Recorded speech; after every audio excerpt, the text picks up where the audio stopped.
देखिए, आज पढ़ेंगे अपन महाद्वीप में महासागरों की उत्पत्ति। यानी कि हैस के अनुसार जो महाद्वीप और महासागर की उत्पत्ति है वो यानी कि भिन्न भिन्न प्रकार से बताई गई है।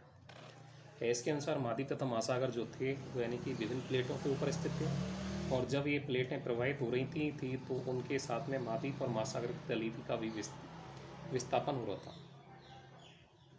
माना जाता है कि प्रारंभिक जो भाग था उसमें पेंजिया जो था, पेंजिया एक यानी कि संयुक्त भाग के अंतर्गत, यानी कि संपूर्ण जो पृथ्वी थी, पृथ्वी वो एक पेंजिया के रूप में जुड़ी हुई थी। संपूर्ण स्थलीय भाग जो कि महाद्वीप, उत्तरी अमेरिका, दक्षिणी अमेरिका, ऑस्ट्रेलिया आदि जो महाद्वीप हैं वो आपस में सभी भाग जुड़े हुए थे। लेकिन ये माना जाता है कि पेंजिया के चारों ओर पेंथेलासा नामक समुद्र भी था, और ये जो पेंजिया था वो चारों ओर से जल से घिरा हुआ। पेंजिया का दो भागों के अंदर विभाजन हुआ, गोंडवाना भूमि एंड अंगारा लैंड। तो यानी कि इस तरह से जो गोंडवाना भूमि और अंगारा भूमि थे वो दोनों अलग अलग हुए, और जब यानी कि ये अलग हुए तो जो अंगारा भूमि थी वो उत्तर की ओर खिसकी और गोंडवाना जो भूमि थी वो दक्षिण की ओर खिसक गई। तो इस तरह से दो भागों के अंतर्गत पेंजिया का विभाजन हुआ, और उत्तर की ओर जो भाग खिसके उनमें यूरोप, उत्तरी अमेरिका आदि जो महाद्वीपीय भाग थे वो थे, और जो दक्षिण की ओर खिसके थे उनमें ऑस्ट्रेलिया है, भारत है। इस तरह से ये दक्षिण की ओर थी। तो यानी कि जो अंगारा भूमि है, अंगारा भूमि विश्व का प्राचीनतम भूभाग माना जाता है, और प्राचीनतम भूभाग के रूप में ये स्थित है, जो कि आज चीनी मैसिप, एशिया का अधिकांश जो पार्ट है वो भी इसी के अंतर्गत है। ऑस्ट्रेलिया, अंटार्कटिका और भारत जो है वो इसके अंतर्गत विद्यमान है। तो इस तरह से गोंडवाना भूमि और अंगारा भूमि जो है ये इस तरह से माना जाता है। The content is hardly detailed trend of the earth rising and above the ocean floor and average height. Their drift only in size from island. These include the continental magma and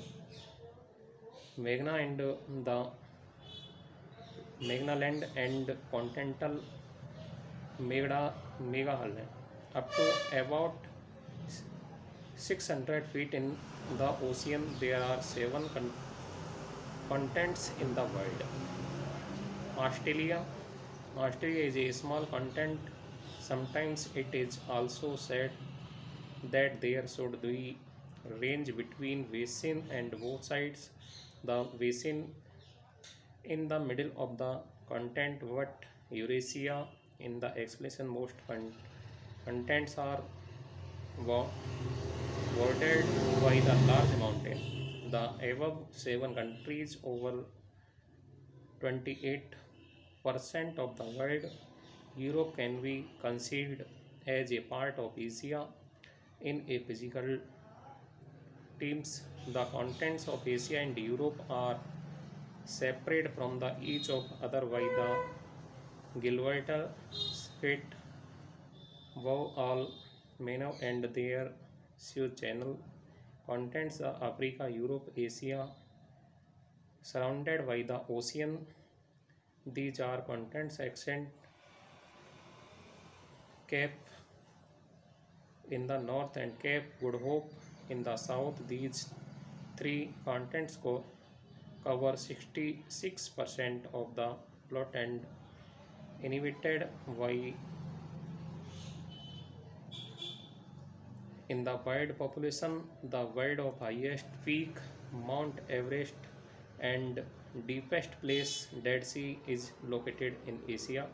Continental North and South America and surrounded by the Atlantic, Pacific, and Arctic Oceans. Are divided by the Panama Canal, both Australia and Antarctica.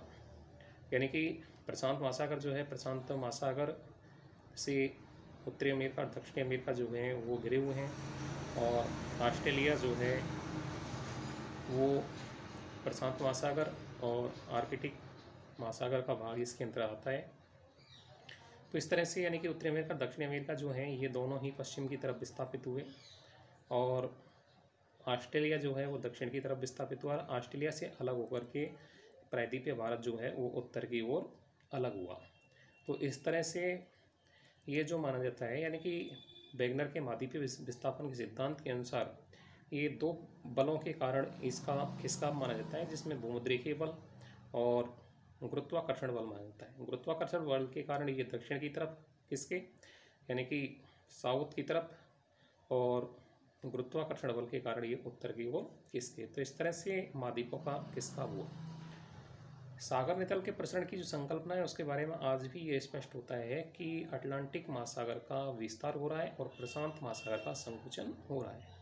यानी कि जो उत्तरी America और दक्षिणी America महाद्वीप हैं वो पश्चिम की तरफ विस्थापित हो रहे हैं, जो कि 40 सेंटीमीटर प्रति वर्ष के हिसाब से ग्रीनलैंड जो है वो प्रति वर्ष पश्चिम की तरफ विस्थापित हो रहा है। तो इन आधारों पर यह माना जाता है कि जो महाद्वीप और महासागर हैं इनका विस्तार अब भी जारी है, या प्लेट टेक्टोनिक थ्योरी जो है, प्लेटों के अंतर जो गतियाँ हैं वो अब भी जारी हैं। तो इस तरह से महाद्वीप और महासागरों का विस्थापन होता है।